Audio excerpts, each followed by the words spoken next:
16 वर्ष की उम्र है सुखदेव जी महाराज की। चंद्रवंशी पांडुवंशी राजा परीक्षित को भगवान की पावन चर्चाएं सुना रहे हैं और चर्चाएं सुनाते हुए उत्तर दिया, ये परीक्षित जी वही व्यक्ति हैं जिन्हें श्राप लगा है कि आज के 7वें दिन तुम्हारी मृत्यु हो जाएगी। अच्छा विचार करिए, जिस मानव को ये भली भांति मालूम है कि हमारी मौत है 7वें दिन, अगर उससे बोला गया कि तुम कथा सुनो, कितने धन की छाती होगी और कितना हृदय का मजबूत होगा कि वो आकर के कथा सुनने लगा। विचार करिए, आज के समय में अगर किसी को मालूम पड़ जाए कि भगवान की कथा हो रही है, तो या आज के समय किसी को मालूम पड़ जाए कि हमें श्राप लगा है, अगर उससे बोला जाए कि तुम कथा सुनो नहीं तो आज के 7वें दिन मर जाओगे, तो क्या वो सुनेगा? नहीं सुन पाएगा। अगर किसी को मालूम पड़ जाए कि आज के 7वें दिन में मर जाऊंगा और फिर उस व्यक्ति से बोला जाए कि तुम कथा सुनो, क्या सुन पाएगा? नहीं सुन पाएगा। वो खौफ खा के उसी टाइम मर जाएगा। अगर नहीं भी मरेगा तो यही सोचेगा, बड़ी भैया 7 दिन बचे जिंदगी में, बढ़िया बढ़िया खा लो, बढ़िया बढ़िया पी लो, मरना तो है 7वें दिन। लेकिन परीक्षित जी को देखो, परीक्षित जी जानते हैं कि भले ही हमारे जीवन में 7 दिन बचे हैं, इतिहास रचने का और इतिहास बनाने का इससे बढ़िया कोई मौका दोबारा नहीं मिलेगा। परीक्षित जी जानते हैं और इसलिए परीक्षित जी ने विचार किया कि ये तो क्लियर हो गया, ये तो साफ है कि मेरी मृत्यु संभव है, लेकिन मृत्यु से सबसे बढ़िया है कि मरने से पहले मैं धर्म की नाव में बैठ करके अपने जीवन को पार लगा लूं। और यहाँ जहां मैं बैठा हूं, यहाँ तो 2-2 गंगा बह रही हैं। एक तो गंगा जी बगल में है और दूसरा सुखदेव जी महाराज सामने बैठे, जिनके मुंह से भगवती गंगा निकल रही है। जब 2-2 गंगाओं की धारा में मैं स्नान करूंगा तो मेरा कल्याण तो होगा ही। ये छोटी छोटी बातें कोई नहीं सोचता, हवा में तीर चलाने लगते हैं। इसलिए प्यारे कहा भी जाता है, अरे राम नाम गंगा और सुगम बही जाए, जामे कोई कोई नहाए, आमे कोई कोई नहाए।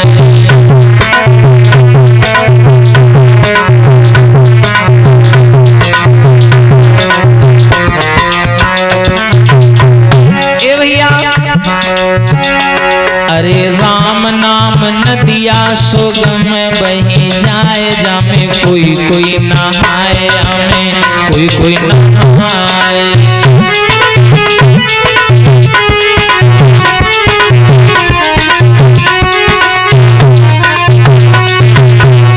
राम नाम नदिया, और कौन कौन इस नदिया में नहाया भैया? अरे ब्रह्मा नहाई गए, हाँ इतनी बड़ी है, और विष्णु नहाई गए, ब्रह्मा नहाई गए, अरे ब्रह्मा नहाई गए, अरे विष्णु नहाई गए, ब्रह्मा नहाई गए। और कौन कौन नहा गया? ताली भी बजाते रहिए साथ में।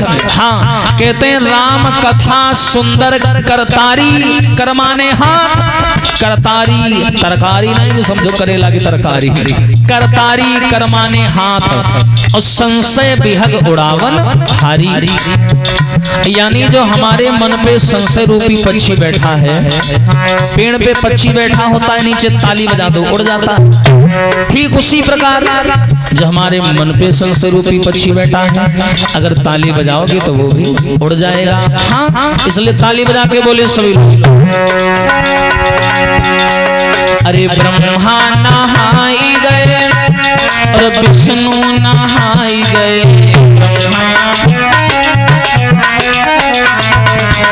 और कौन कौन नहाया भैया? अरे शंकर नहाई गए, डमरू बजाए, कोई कोई नहाए।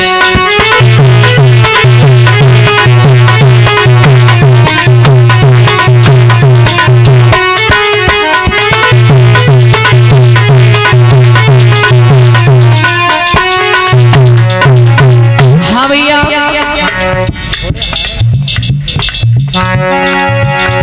अरे राम नाम नदिया सुगम वही जाए, हमें कोई कोई नहाए, कोई नहाए।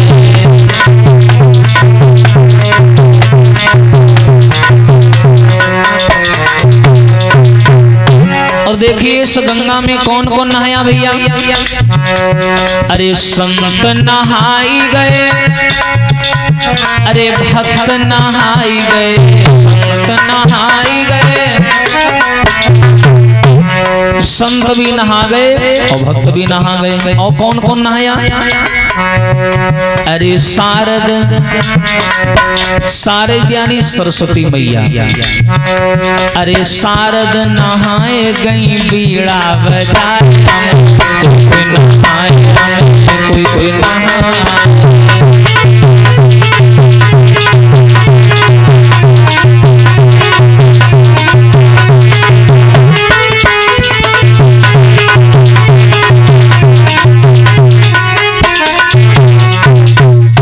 ऐसी है ये राम नाम गंगा।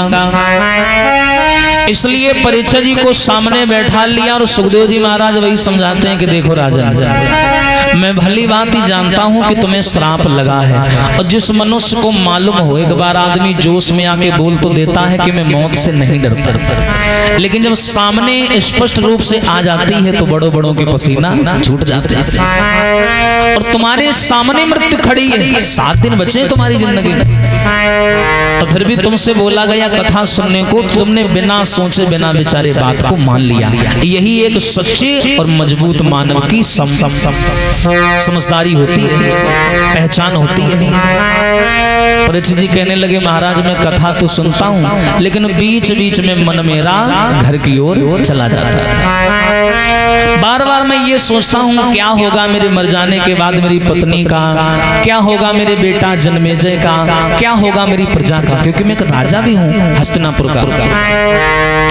सुखदेव जी कहते हैं बस यही तो चिंता की समस्या है। तुम जिनके लिए आज सोच रहे हो, तुम सोच रहे हो तुम्हारे मर जाने के बाद इनका क्या होगा। एक बात याद रखना राजन, आज तुम हो तो उनको जीने के लिए दूसरा साधन ढूंढना नहीं पड़ रहा है। कल जब तुम नहीं रहोगे तो क्या कोई तुम्हारे पीछे मर थोड़ी जाएगा। कल जब तुम नहीं रहोगे तो वो कोई ना कोई जीने का सहारा ढूंढ लेंगे, तुम्हें भूल जाएंगे। किसी आदमी को भूख लगी है, उससे अगर घर में भोजन नहीं मिला तो क्या वो भूखा बैठेगा? वो अपनी भूख मिटाने के लिए कहीं ना कहीं भोजन ढूंढ ही लेगा। ठीक उसी प्रकार जिन्हें हम अपना समझते हैं, हमारे मर जाने के बाद वो हमारे लिए मरते थोड़ी ना, वो तो कोई ना कोई दूसरा सहारा जीने का ढूंढ ही लेते हैं। तुम इस शरीर का अभिमान करो तो राजन अगर देखा जाए, गौर करो, भगवान ने इतना बढ़िया शरीर बनाया परीक्षित महाराज, और ध्यान से अगर देखा जाए समाज के लोगों तो इस शरीर को जो भगवान ने बनाया, अगर इसको देखा जाए ध्यान से गहराई से समझा जाए तो इसकी पैकिंग बढ़िया है, और चेकिंग करो तो सब बेकार। हाँ देखा होगा बहुत से ऐसे लोग कहते हैं देखो फलाने की नाक बड़ी सुंदर है, कहते ना मरे जा रहे हैं नाक, कहते नाक बड़ी सुंदर है, बड़ी सुंदर नाक सुगा जैसी, और उतने टाइम अगर निकल पड़े 250 ग्राम तो हाँ हाँ कहते देखो फलाने की नाक बड़ी सुंदर है। यही चीजें हैं जो हमारे अंदर का मोह खत्म करती हैं। कहते नाक बड़ी सुंदर होते फिच निकल पड़ेगा गहराई की बात है, बताओ दोबारा कहोगे सुंदर है? नहीं कहोगे। हंसने की बात जरूर है, लेकिन ध्यान भी देते जाओ, अगर नाक निकल ही आए तो तुम क्या कहोगे? सुंदर है। यही कहोगे जा यार पूंछ गाओ बड़ी खाए गंधा रहे हो पूंछ गाओ। बहुत से ऐसे लोगों को देखा कहते घूमते हैं देखो फलाने की आंखें कितनी सुंदर है। हाँ और सवेरे जब आदमी सो के जगता है तो आंखों से क्या निकलता है? कीचड़। सुबह सुबह किसी को कहते देखा एक दूसरे से कि हाँ तुम्हारी आंखें बड़ी सुंदर है, मुंह से तो बदबू आए, आंखों में कीचड़ जमा है। मानव का कोई ऐसा अंग नहीं है जिसे शुद्धता का प्रतीक माना जा सके सिवाय इस मन के, सिवाय इस हृदय के। इसलिए बोला गया शरीर का कोई ऐसा अंग नहीं जिसपे हम लोग अभिमान करें। काहे का अभिमान करें? अरे मन मुसाफिर निकलना पड़ेगा और काया कुटी खाली करना पड़ेगा।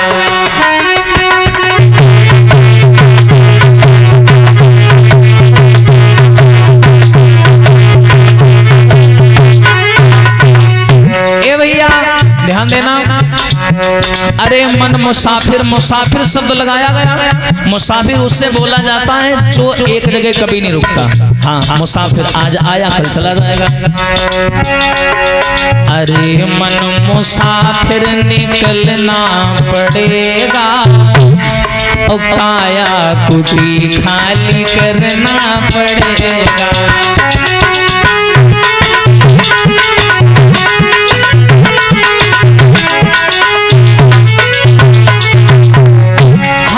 और देखिए भैया, हो चमड़े के कमरे को तू क्या संभाले, चमड़े के कमरे को। अब ये हमारे शरीर के ऊपर जो खाल चढ़ी है, खाल सारा अट्रैक्शन और आकर्षण सब इसी का है। अगर ये भी उतार दी जाए तो सब एक जैसे हैं। हाँ भैया, ना कोई गोरा ना कोई काला। अरे चमड़े के कमरे को तू क्या संभाले, अरे किसी दिन तुझे घर का मालिक निकाले। मालिक, और जब मालिक निकालेगा क्या होगा, तब इसका किराया तुम्हें भरना पड़ेगा, और काया कुटी खाली करना पड़ेगा।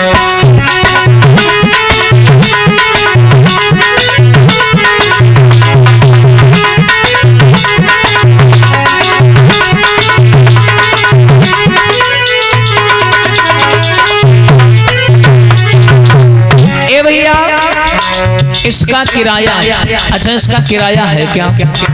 अब देखा होगा कहीं कमरा किराए पे लो तो नोट देना पड़ता है, बैलेंस यानी पैसा देना पड़ता है। यहाँ मामला थोड़ा दूसरा है, शब्द है लेकिन मामला दूसरा है। यहाँ क्या देना पड़ेगा, आपके हाथों से किए गए अच्छे कर्म ही तुम्हारा किराया बनेंगे। हाँ, दूसरी बात, अरे आएगा नोटिस जमानत ना होगी, और पल्ले में अगर कुछ अमानत हो। नोटिस भी भेजता है भगवान की, सावधान हो जाओ, लेकिन लोग मानते ही नहीं है। हाँ, अरे आएगा नोटिस, इस अभिमान में घूमते हैं कि हम अमर हैं। मानव को ये याद रखना चाहिए कि हम एक जीव हैं। यहाँ ये दुनिया एक रंगमंच है, लोग किरदार निभाने के लिए आए हैं। यहाँ सब अपनी अपनी जिंदगी की लड़ाई लड़ रहे हैं, ध्यान रखना। किसी के हाथ में बंदूक थमा दी गई, वो सीमा पे चला गया, वो अपनी लड़ाई लड़ रहा है। हमारे हाथ में ये सब थमा दिया गया, हम अपनी लड़ाई लड़ रहे हैं। किसी के हाथ में कलम थमा दी गई, स्कूल भेज दिया गया, वो शिक्षा की लड़ाई लड़ रहा है। यहाँ सब जिस क्षेत्र में उतर गए वो अपनी अपनी लड़ाई लड़ रहे हैं, और अपना अपना किरदार निभाना है और चले जाना है। अरे आएगा नोटिस जमानत ना होगी, और पल्ले में अगर कुछ अमानत ना होगी। और जब अमानत नहीं होगी तब हो करके कैद तुम्हें जाना पड़ेगा, और काया कुटी खाली करना पड़ेगा।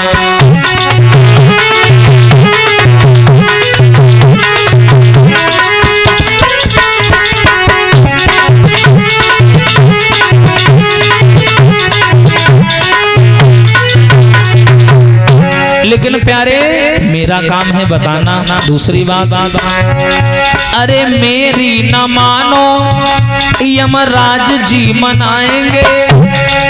अरे मैं तो समझा रहा हूँ, लेकिन मैं बड़ी आराम से समझा रहा हूँ। यमराज जी को आराम की भाषा नहीं आती है। अरे मेरी न मानो यमराज जी मनाएंगे, हाँ, और तेरा कर्म दंड मार मार भुगताएंगे।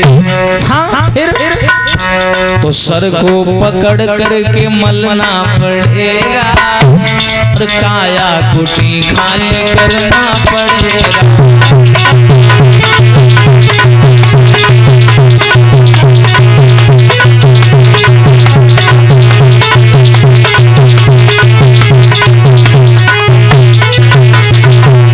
प्यारे, अरे मन मुसाफिर निकलना पड़ेगा, और काया कुटी खाली करना पड़ेगा।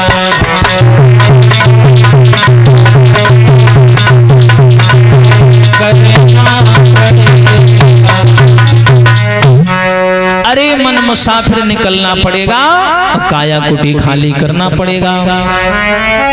मानव मूल सिद्धांतों से चूकता चला जा रहा है। मेरा कहने का ये मतलब नहीं है कि काम दाम छोड़ करके दिन भर ये बैठे रहो, ऐसा नहीं है। और ना ये मैं कहता हूँ ना ही शास्त्र कहते हैं। शास्त्र तो ये कहते हैं कि राम जपते रहो और काम करते रहो। राम जपते रहो, काम करते रहो, वक्त जीवन का यूं ही निकल जाएगा। प्रभु का हृदय है मोम के जैसा, भाव की अग्नि लगाओ वो पिघल जाएगा। ये भाव होना चाहिए, लेकिन ऐसा होता कहाँ? मैंने बोला ना, दिन में बहुत बड़ी बात बता दी मैंने कि संसार के लोग यही सोचा करते हैं, अगर मुझे धन, वैभव, यश, कीर्ति, ये चार चीजें मिलेंगी तो मैं मानूंगा कि भगवान है। अब अगर ये चार नहीं मिलेंगी तो मैं मानूंगा भगवान ही नहीं। और यही हो रहा है। आदमी को अगर रुपया पैसा खूब मिलता रहे, धंधा पानी बढ़िया चलता रहे, तो आदमी कहता हाँ भगवान है, मेरी सुन रहे हैं। और नेक कहूँ घाटा हो जाए, फिर देखो अरे भगवान है, कुछ नहीं है। 2 घंटे तमा जाते हैं। विचार करिए, यानी परमात्मा तुम्हारी वस्तुएं यानी इच्छाएं पूर्ण करने के लिए बना है। विचार करिए, तुम उसके आगे मांगने जाते हो, कभी उसके लिए नहीं जाते हो। और मैंने पहले भी बता दिया कि संसार में जिससे माया मिलती उसे राम नहीं मिलता, और जिससे राम मिल जाता उसे माया नहीं मिलती। अब माया और राम अगर दोनों मिल रहे हैं तो समझ जाओ तुम 2 नंबर के आदमी हो। हाँ, समाज के लोगों, आजकल हम लोगों ने राम का मजाक बना दिया, कृष्ण का मजाक बना दिया। देखा होगा राजनीतिक मामले में बहुत से ऐसे लोग हैं जो राम के नाम पर जुलूस या यात्रा निकालते हैं, सड़कें जाम करते हैं, आने जाने वाले आम व्यक्तियों को परेशान करते हैं। क्या ये राम के आदर्श हैं? ना। राम के जीवन में क्रोध नहीं है, राम के जीवन में आंदोलन नहीं है। लेकिन आज के समय में राम को मानने वाले आंदोलन करते हैं। बताइए, और कहते हैं हम खतरे में। खतरे में हम नहीं है, हमारी मानवता और हमारी सोच और हमारे समाज का सबसे काला सत्य जात पात, यही हमारे देश को पीछे ले जा रहा है। ध्यान रखना, इससे बड़ी और कोई बात नहीं है। मैं आप लोगों को एक सच्चा सा दृष्टांत बताता हूं। इस देश की बर्बादी का सबसे बड़ा कारण क्या, अभी आप लोग जान जाओगे। कहते हैं ये दृष्टांत 1947 के पहले का है, जब ये देश आजाद नहीं हुआ था, अंग्रेजों का गुलाम था। विचार करिए। और आज से बहुत ऐसे राजनीतिक विद्वान भी होते हैं, बड़ी गर्व से कहते हैं कि अंग्रेज आए हो, हमें मार के चले गए, लेकिन ये नहीं सोचते कितने दुख की बात है। विचार करो, जिस समय हमारा देश आजाद नहीं था उस समय देश की हमारे आबादी थी 40 करोड़, और हम लोगों को गुलाम बनाने वाले अमेरिका, उसकी आबादी थी 1 करोड़। 1 करोड़ 40 करोड़ को कूट के चले जाए। बताओ कितने शर्म की बात है। अरे 4 1 को मारे तो चले भी, 1 4 को मार के चला गया, फिर भी बड़े कॉन्फिडेंस में कहते हैं हाँ वो तो मार के चले गए। कमी है। विदेशी जानते हैं हिंदुस्तानियों की सबसे बड़ी कमी है कि यहाँ एक के कान में जाके उसकी बुराई कर दो, बस हो गया काम। अब वो तुरंत लाठी लेके टूट पड़ेगा, ये भी नहीं सोचेगा कि बात सही है या गलत है, बस सीधे लड़ पड़ेगा जाकर। और यहाँ एक चीज और है, यहाँ भाई भाई को अगर लड़ाना है तो बड़ा आसान है हिंदुस्तान में। आप विदेशों में ऐसा नहीं कर सकते, यहाँ बहुत आसान है भाई भाई को लड़ाना। बताते ही उस समय की बात, जब देश आजाद नहीं हुआ था, एक अंग्रेज ने विचार किया, इन ब्राह्मणों ने एक चीज बनाई है मनुस्मृति, तो ये हम लोगों को चैलेंज करती है। बोले आज ये देखते हैं कि इन ब्राह्मणों की कमजोरी क्या है। आज तक ब्राह्मणों की कमजोरी नहीं मालूम पड़ी। आज चलो देखते हैं ना ब्राह्मणों की कमजोरी क्या। उसने क्या किया, अंग्रेज ने एक ब्राह्मण को किडनैप किया, उठाया। उठाने के बाद में उस ब्राह्मण को अपने घर पे ले गया, कनपटी में बंदूक लगा दी और घर ले गया अपने। अब पंडित जी को घर लाया और एक टेबल पर बैठा दिया, और उस टेबल पे 4 चीजें रखी थी। एक में शराब रखी थी, एक में कटोरी रखी जिसमें मांस पका हुआ रखा था, और एक तरफ रुपया पैसा सोना चांदी से भरा कटोरा रखा था, और दूसरी ओर एक सुंदर सी महिला खड़ी हुई थी। उस अंग्रेज ने उस ब्राह्मण की कनपटी में बंदूक लगाई और कहा, सुन ये 4 चीजें रखी हैं, इन चारों में से तुझे एक चीज को चुनना पड़ेगा, लेना पड़ेगा। अब अगर तू नहीं लेगा तो मैं तुझे गोली मार दूंगा। अब ये चारों चीजें ब्राह्मण के कर्म के खिलाफ हैं। पंडित जी कहने लगे मैं ब्राह्मण आदमी हूँ, शराब पी नहीं सकता, मांस खा नहीं सकता, पैसा ना ना ना, ब्राह्मण को लालची नहीं होना चाहिए। सुन लो पंडित जी, हाँ, लालची नहीं होना चाहिए, ब्राह्मण को लोभ नहीं करना चाहिए, ध्यान रखना। ऊपर से लक्ष्मी जी का श्राप अलग से लगा है। हाँ, लोभ नहीं करना चाहिए, ब्राह्मणों को लालच नहीं करना चाहिए। लेकिन प्यारे उसने अंग्रेज ने कह दिया कि सुनो मेरी बात, इन चार में से एक चीज आपको लेनी पड़ेगी, हाँ चाहे कुछ भी ले लो। ब्राह्मण जी बोले शराब में पी नहीं सकता क्योंकि मैं ब्राह्मण हूँ, और मांस भी नहीं खा सकता क्योंकि मैं ब्राह्मण हूँ, रुपया पैसा भी नहीं ले सकता क्योंकि ये ब्राह्मण के नियम के खिलाफ है, और नारी तो वैसे ही पराई नारी छू नहीं सकता मैं। अंग्रेज बोला कोई बात नहीं, जब ऐसा नहीं कर सकते तो मरने के लिए तैयार हो जाओ। अंग्रेज ने क्या किया, राइफल निकाली, लोड की, और जैसी खटका दबाने के लिए उंगली बढ़ाई, पंडित जी के होश खराब। पंडित जी बोले इका कहाँ टाइम लगे ऐसे कि हम तो हुई जी राम नाम सत्य। हाँ, पंडित जी ने सोचा क्या करें, भाई चारों चीजें रखी, बड़े ध्यान से देखें, यही का ले क्या करी, बड़े ध्यान से देख रहे। पंडित जी ने सोचा एक काम करते हैं। वो देख रहा है कि पंडित जी करने क्या वाले हैं। पंडित जी ने बोले रुपया नहीं लेंगे, मांस नहीं खाएंगे, नारी नहीं छुएंगे, काम करते हैं शराब पी लेते हैं। अरे कम से कम जान तो बच जाएगी। शराब पी लेते हैं, और शराब पी लेंगे, शराब में होता क्या, पानी ही तो है, जैसे वो पानी तैसे ये पानी। पंडित जी बोले पानी ही तो है, इससे थोड़ी हमारा कुछ बिगड़ जाएगा, ना धर्म भंग होगा। पंडित जी ने वो शराब उठाई, और जान बचाने के डर के मारे पंडित जी ने वो शराब पी ली। अब ध्यान से सुनना, जैसी ये बात सिर्फ ब्राह्मण देवता की नहीं है, ये बात पूरे हिंदुस्तानियों की है। जैसी पंडित जी ने शराब पी, और पीने के बाद जैसी 10-20 मिनट के बाद में नशा चढ़ा, तो तुरंत मांस के कटोरे की तरफ हाथ अपने आप बढ़ने लगा। पंडित जी ने मांस उठाया, वो भी खाने लगे। अब तो नशे में, अब तो कुछ भी कर सकते हैं। मांस रखा था वो भी खा लिया, जो रुपया पैसा सोना चांदी रखा था उठाया और अपने झोले में भर लिया। अब नशे में सब करते जा रहे हैं, और इतना करने के बाद में खड़े हुए जो नारी खड़ी थी उसको छेड़ने लगे। विचार करिए कि वही पंडित जी जो कह रहे थे मैं ये नहीं करूंगा, मैं वो नहीं करूंगा, लेकिन एक शराब ने उनसे सारे कुकर्म करा डाले। यही शराब हमारे हिंदुस्तानियों की सबसे बड़ी बर्बादी का कारण है। आज ऐसे बहुत से घर हैं दुनिया में जो शराब की आग में झुलस गए, बर्बाद हो गए। मैंने देखा है बहुत से ऐसे पिता होते हैं निर्धन लोगों के घर, मैंने खास कर देखा है। कोई छोटा बच्चा है, पढ़ाई लिखाई कर रहा है, मेहनत मजदूरी करके 70 वाला चढ़ा के आए, बुक बुक बुक बुक कर रहे बैठे बैठे।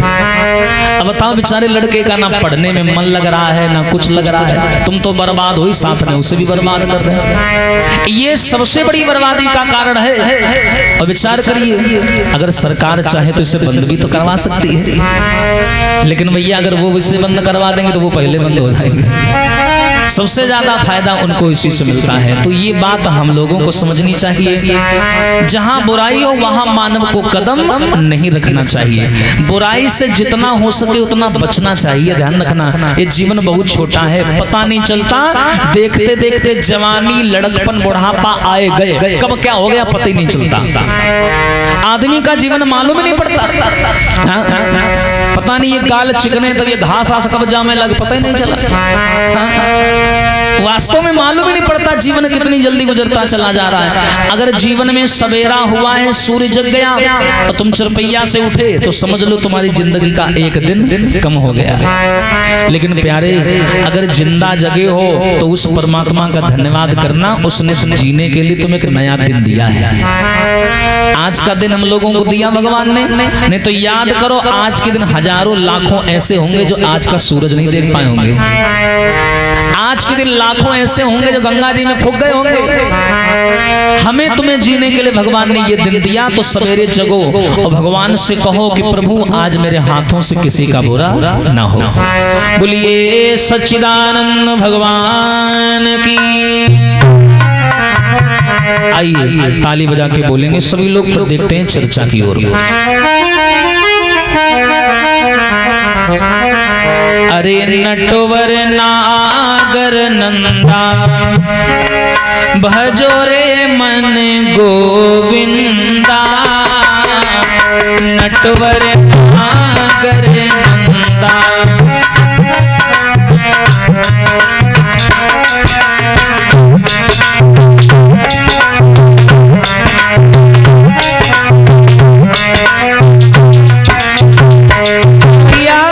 ताली बजा के बोले सभी लोग जय हो। नटवर नागर नंदा भजो रे मन गोविंदा, नटवर नागर नंदा।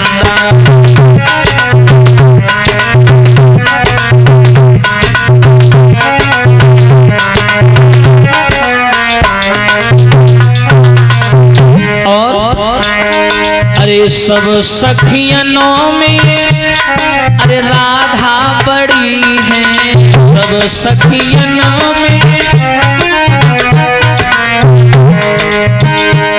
अरे सब सखियनों में राधा बड़ी है।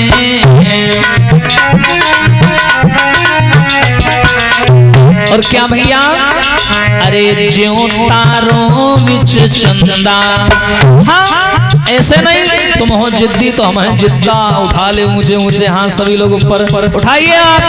हाँ देखिए जितने ऊपर हाथ उठाओगे, जितने ऊपर उठाओगे उतनी जल्दी ऊपर जाओगे। उठाओ सभी लोग। अरे सब सखियनों में श्री राधा बड़ी है।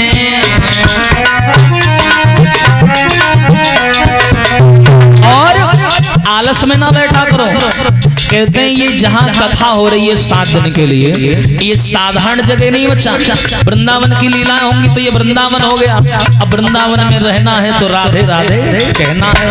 हाँ भैया और एक बात और कहते हैं कोई धन दौलत का पागल, कोई पागल बेटे नारी का, और असली पागल वो है जो पागल बांके बिहारी का। अरे ज्यों तारों विच चंदा भजो रे मन गोविंदा, ज्यों तारों विच चंदा।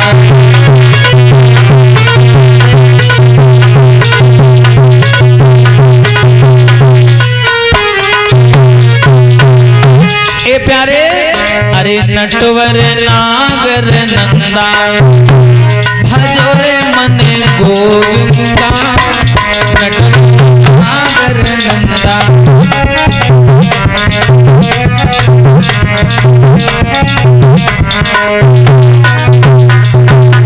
और भैया अरे सब ग्वालन में अरे मन सुख बड़ो है, सब ग्वालन में अरे सब ग्वालनों में अरे मन सुख बड़ो है, सब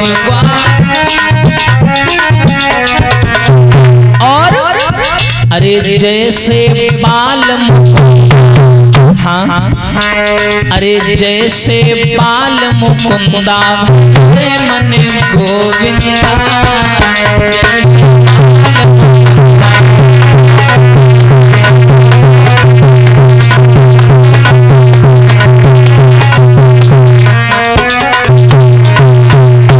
अरे नटवर नागर नंदा भजो रे मन गोविंदा, नटवर